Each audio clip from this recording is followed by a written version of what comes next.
34 people died when a massive airship crashed and burned in Norfolk. It's a crazy story that happened nearly a century ago. And you've probably never heard of this. All new at 6, Philip Townsend sat down with the woman who's trying to put this historic event on the map.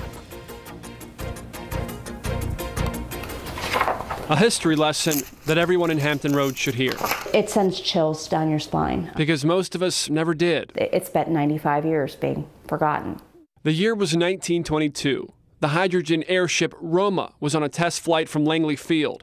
A major malfunction forced the giant gas bag down, smashing into what is now Norfolk International Terminals. And 34 of the 45 men on board perished.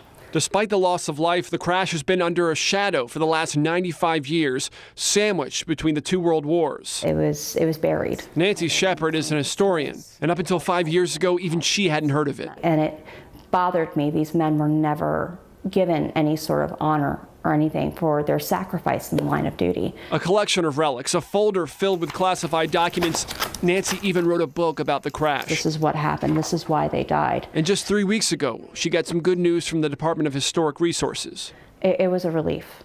An historic highway marker was approved that will go up near the site of the crash this February. It definitely is very humbling. That means the public will now get a daily reminder of this forgotten disaster. It's never been about me. It's been about them, and it's been an honor to bring them back to life. In Norfolk, I'm Philip Townsend, 13 News Now. Job well done. Well, in the Commonwealth, there are more than 2,500 historical roadside markers. According to a state database, there are 15 markers in Norfolk, not including the new one Philip just told you about there. Hampton has 62 markers. That's the most in one Hampton Road city. There are 31 in Suffolk and 25 in Portsmouth. And right now, Virginia Beach has 13. Soon, a new state historical marker will go up in Virginia Beach. This one will honor Colonel John Thorogood, Jr., who led Princess Anne County's militia during the Revolutionary War. He lived on a plantation near Lake Smith off Northampton Boulevard.